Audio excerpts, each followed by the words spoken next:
effectivement, on est vent debout, pour pas dire très très en colère, parce que nous, on se préparait à travailler sur un projet de loi fonction publique pour améliorer les conditions de vie et de travail, rémunération des agents publics. Et en fait, les annonces qui se sont faites dans la presse, sans que aucune virgule, aucun mot ne soit communiqué aux organisations syndicales, c'était la fin du tabou de l'emploi à vie, voilà, et de dire que le licenciement pour insuffisance professionnelle serait l'alpha et oméga de demain. Comprenez ça, c'est s'inscrire dans la trajectoire des finances publiques et faire des économies. Vous, c'est les 10 milliards. Vous dites derrière, c'est les 10 milliards, c'est les économies. C'est ça, puisque 10, on vient de nous annoncer 10 de plus et on vient de nous annoncer 20 pour 2025. Donc ça fait 40 déjà. Donc autant vous dire que nous, on ne comprend pas trop ce qui se passe, si ce n'est qu'il y a des très mauvais signaux. Et ce matin, j'ai fait une déclaration au Conseil commun de la fonction publique. J'ai dit que M. Guérini avait la médaille d'or à moins de 100 jours des Jeux Olympiques sur les mauvais signaux pour les agents publics.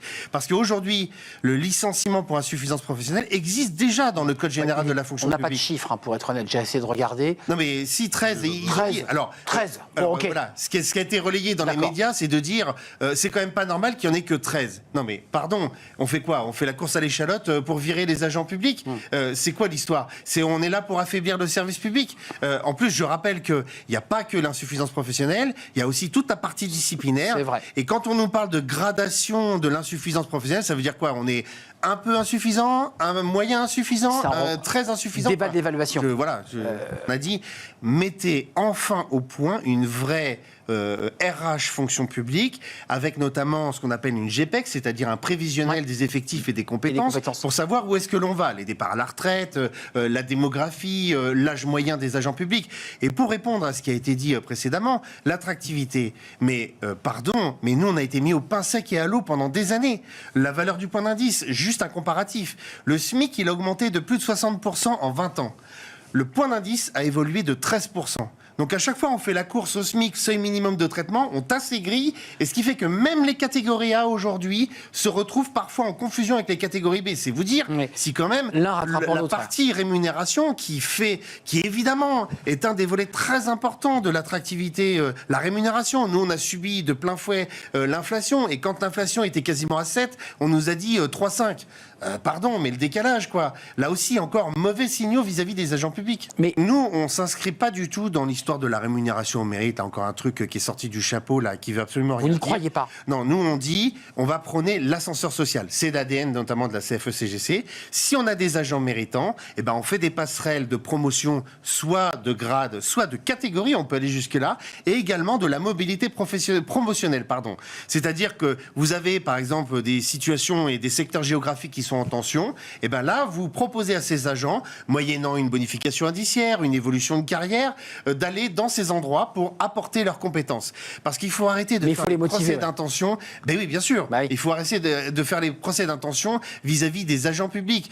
J'apprécie que vous ayez dit que on n'est pas responsable quand même des 3200 milliards de dettes. Voilà. Et je rappelle aussi que dans le cadre de la réforme des retraites, si on avait été augmenté en temps et en heure, eh ben, les cotisations seraient aussi rentrées dans les caisses de l'État. C'est vrai.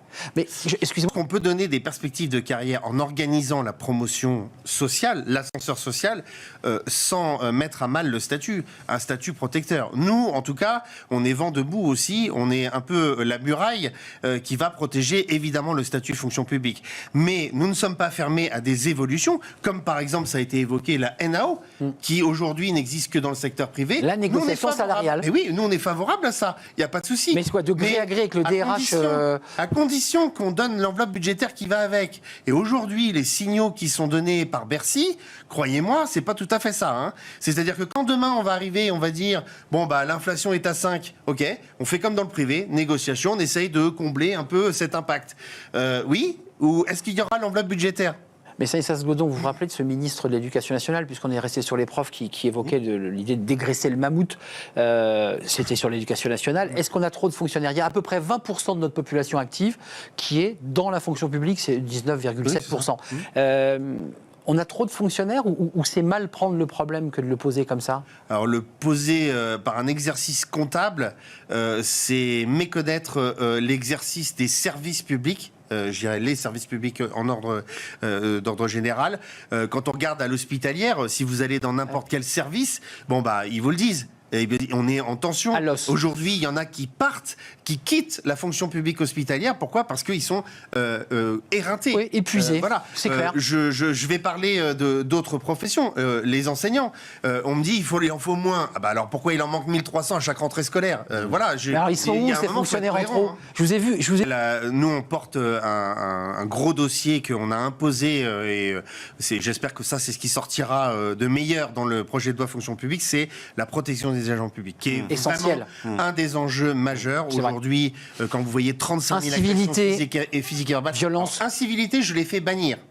J'ai dit au ministre, vous allez arrêter d'employer ce terme. Bon, bah je le retire. Non, okay. Il faut le retirer parce que, en fait, quand on commence à dire incivilité, vous savez ce que c'est une incivilité ? Ça minimise. C'est ne pas tenir la porte à une personne âgée.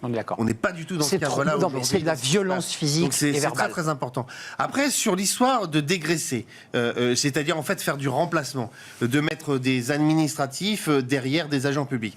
Attention, parce qu'il y a aussi une expertise. Parce que nous, on a constaté quand même dans beaucoup de services qu'il y a eu une transition qui s'est faite. Effectivement, dans la police, ça s'est fait. Il y a des agents qui sont retournés sur le terrain. Ils ont été remplacés par des administratifs dans les bureaux. Mais l'expertise, notamment de ce qui se fait dans la spécificité du métier, il faut aussi qu'elle soit comprise de l'intérieur. Et ça, c'est important de ne pas perdre de vue cette partie-là. Pour avoir un service public qui soit efficient et qui rende de qualité, de qualité, exactement. Il faut aussi faire de l'investissement sur quoi ? Sur les conditions de travail, c'est-à-dire les logiciels, avoir des ordinateurs dignes de ce nom, du réseau Internet, avoir de la formation continue tout au long de la carrière, parce qu'on parle beaucoup de la formation initiale, mais aujourd'hui, dans beaucoup de services, vous n'avez pas la possibilité de faire de la formation continue. Pourquoi ? Parce qu'on vous dit, non, il faut que tu sois au guichet, non, il faut que tu sois sur la voie publique, impossible de quitter le poste. Il faut que tu interviennes sur les feux incendies. Bon, c'est impossible. Alors, essayons de calibrer. C'est pour ça que quand on dit moins de fonctionnaires, c'est moins de formation. Vous voyez ce que je veux dire ? Donc, il faut en mettre plus. Pourquoi ? Pour permettre